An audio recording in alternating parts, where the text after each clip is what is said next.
Hello Honeybunches, nice to see you again. It's been a hot minute. If you're new, welcome. My name's Phoebe and welcome to our little food positive space. I hope you're well when you're watching this. I have been working away on lots of things. My brother's been back from the UK staying for a month and my dad's been down. A lot of stuff happening with grandparents, but all considered, things are going well. A very exciting project that also contributed to why I took a week off over Easter because I needed to do something for it, is happening, has happened, and I will be able to talk about it. There will be much vlog excitement on the 4th of July.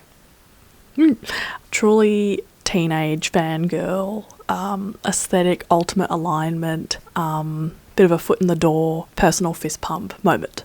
So that's what I'll say about that for the moment. I'm about halfway in shooting the recipes for, I guess I feel kind of like an idiot, my next cookbook. My brother was joking, it's like, because all my cookbooks are quite like individually conceptualized, quite different. They're quite going with a theme. They're like albums, but then my weekly recipes are like the singles. Lol. Yeah. Speaking of, sorry, I know I speak all over the place, but this week's recipe is for a gluten-free, but no compromise, ultimate comfort noodle dish. You might have heard of Hetty McKinnon, whose latest cookbook, To Asia with Love. In there is a buttery miso Vegemite ramen recipe. And ramen is not gluten-free, neither is Vegemite, but there is a gluten-free Vegemite.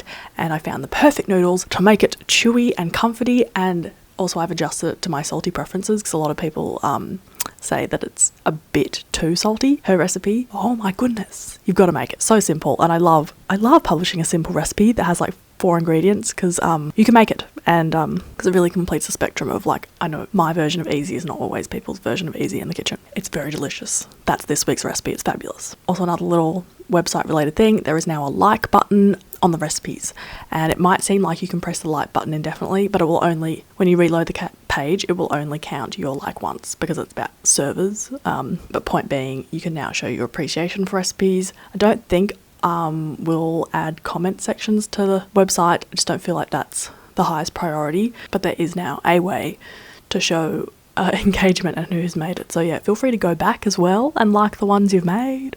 What was I talking about? Oh yes, halfway through shooting the recipes for Big Mouth, which is, I've explained in a previous video, a sort of follow on from Gentle Foods, more expansive recipe collection of gentle recipes on sensitive systems, but it's also a big hug, big food positivity, weighted blanket of really fighting to have a positive relationship with food if like digestive gut issues or a whole myriad of things are making that a little bit hard. Yeah, and I feel like I'm past the first half of making the cookbook, which is always a little bit of an excruciating uphill climb. But I've been finding a lot of comfort recently in just long form projects. I'm working on an embroidery series to go in Big Mouth. That's what all the embroidery has been for. And I've really dived into a lot of series and books to, I think, help me through like the darker, shorter days of this time of year and dark nights, lol. So what have I watched recently? I watched Julia, the beautiful HBO series on Julia Child. It is chef's kiss. I was a bit annoyed by the performance in the trailer, but I think that's just sort of the nature of Julia, that her warbly pigeon voice, it just takes like half an episode to sort of sink into it, and then you're like rooting for her like nothing else. The performance is so good, and it's so much more like not trying to be glowy Hollywood like Meryl's version in Julia and Julia, which is its own thing and beautiful, but this is much more 50-ish year old menopausal woman, a lot of imposter syndrome, self-doubt, nerves, It's just much more human and sort of relatable. Lots of food, and also it gives so much good character development to everyone else in the story, not just Julia. So it doesn't have quite the same main character energy as Julie and Julia, which is a film, so it makes sense. Also watch Heartstopper. I don't know, don't really have anything unique to say to that, but like also lol that Olivia Colman has like a 4-line part. Like, love that. And like, good on her for like adding her name to the show to give it more weight. It's so beautiful, and as someone who read the graphic novels like very recently, like a couple of months ago, if that, it is just like a mind-blowingly beautiful translation of them. Like, it just feels like the characters so naturally make that translation, and everyone looks exactly like the characters in the book apart from the dog. I imagine the dog was like a shaggy Harry McCleary golden mutt, but very cute. I haven't like enjoyed tucking in with a physical book for a long time. I've really just been on the audiobook train. I always mention what I'm reading in the Friday newsletter, FYI, but just wanted to plug this one, The Social Cue, which I'd seen was many people and like booksellers' favourite, even though it's a YA technically, last year. It's set in Brisbane. The main character's like 20, she's autistic, and she has find it interesting that in a lot of these stories, because it reminds me a lot of Special, the Netflix series, because she has an internship at somewhere called Bubble, which is kind of like BuzzFeed, and the premise picks up from a very convenient, privileged location. She also has a great relationship with her family, and it's just, I think I've spoken about this before in another vlog ages ago, that in these stories, like the surrounding factors are quite settled that allow for the premise in the book to happen, which I guess is any story. Duh. Yeah, there's just a lot of privilege in a lot of the neurodivergent character-led stories, but feel free to suggest others that aren't like that. But it's set in Brisbane. It's so like Australian and a bit like the series Bump. I'm loving it. It's so good, and it's like early uni type age, which isn't really young adult, like feel very like early 20s appropriate. Super relatable, easy read. I'm chomping through it. While I have you, a little mini show and tell. I found this book in an op shop, and similar to the book which inspired the calendar, and that it was a lot of food shot in lush gardens, and I was like, wow, this is like finding a reference to my work that was published before I came into being. This is another one. There's a smarter, funkier word for this, like trans something, retrospective referencing or something. I don't know. But it's called The Gourmet Garden, and I'll give you a little flick through because it does feel like a lot of the photos could be said to influence my work, even though I've never seen it before and I just found it in an op shop, and that's so like dope. Lol.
Ingredients for a couple of recipes I'll shoot this afternoon. And the current book I'm listening to is Loveless by Alice Oseman.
iced latte, and it's so nice. And then this quinoa chocolate sea salt granola. This brings me back to like the honeymoon period of me and veganism. I think this is like I was guided by an old minimalist baker recipe, which I used to make so often, too often, and we'll like bring some to school to snack on. It's so yum. Quinoa flakes are like the key to so much joy for us gluten-free peeps. Such a good swap. They sort of perform a little differently, like you need to cook them for a bit longer. And obviously the taste and crunch and size and texture slightly alter the result. The granola transformation like masks the bitterness, and it is so yummy. It tastes the same, just without those like hunks of chewy oat. I knew those recipes would be fairly easy to execute because you can taste as you go, so I'm really glad they turned out. I'm quite tired. I probably say that every day that I vlog on a Friday, but this week I had a bit more socialization, I suppose, than usual.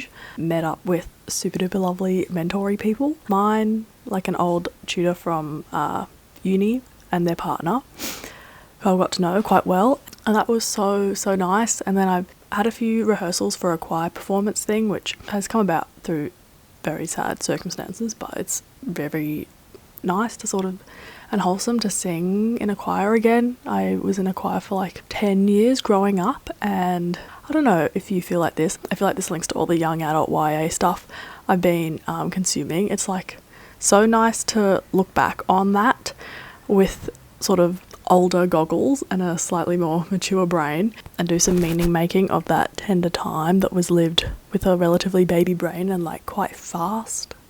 But also just like such a heavy sensory overload time that I don't think we realise until after, especially if you're someone who's easily sensory overwhelmed, and then you sort of settle into a rhythm post-school or post-uni that is a little more calm, like just going back to school and doing these rehearsals and running into people, like just like the micro interactions, the conversations. Also not helped by 3 years of COVID and just like not speaking as much as usual. Lump on social anxiety. It's just odd to process and reflect. When I think back to school, I think of so many people I just like wish the best for and have a lot of love for, but I don't actually know as well as maybe you wish you did, or maybe that's just an imagined relationship that you wish you had because of you looked up to them or maybe saw them as like a competitor or thought they were cooler than you, and then that sort of has died down because you're not in direct competition because you're not doing the same curriculum. Well, yeah, those feels of like just, gosh, I have so much love for you, but then I only maybe see you once every few years or something, and the rest is just like through social media. That's probably not making much sense, but what will make sense is through running into more people than usual this week, having a lot of lovely interactions of people being like, go you, and what you're doing. That's me. It just makes me think that like, while it's so heartwarming and lovely in the moment, often like straight after, sort of intense like self-critique comes in, and it's almost like being brought up by other people can cause you to like swing back down as opposed to like your normal level of like, oh yeah, like, try my best, but like, and with this exciting thing that I will be able to tell you about soon enough, which feels like a foot in the door, like big-ish moment, similar thing happened. Like I got the email and I was like shouting, fist pumping, getting very excited, and then you swing back down, be like, oh well, like yeah, sure, like this is a reasonable fit for you, Phoebe, like it's not super out of this world, and come on, like what's next?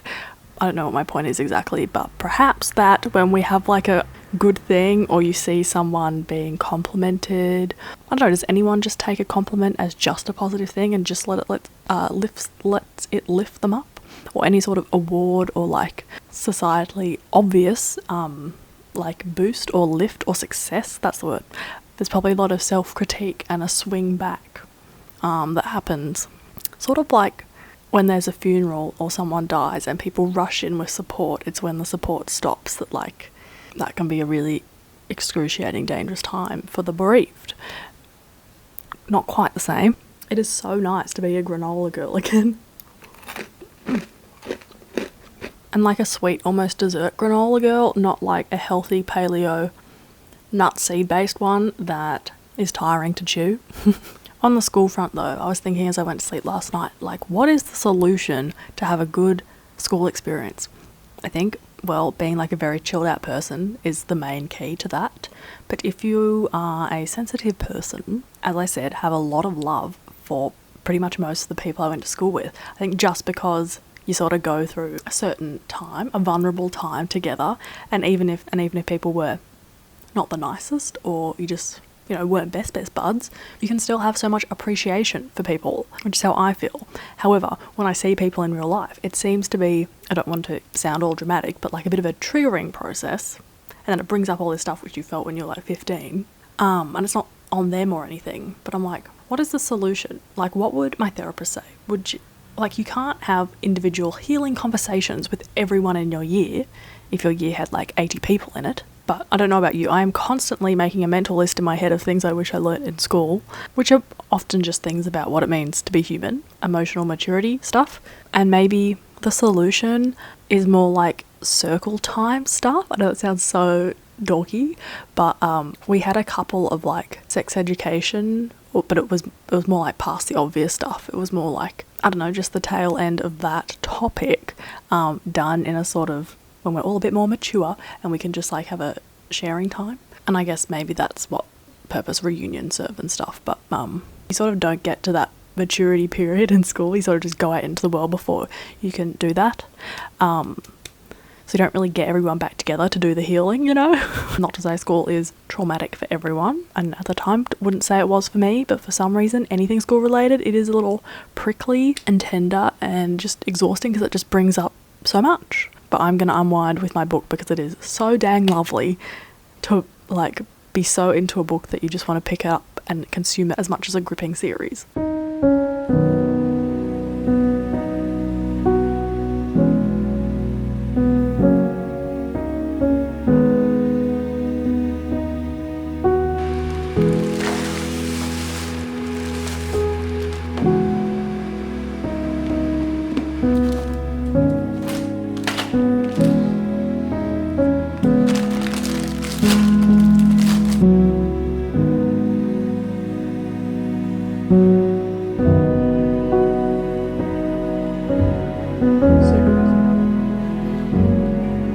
Second.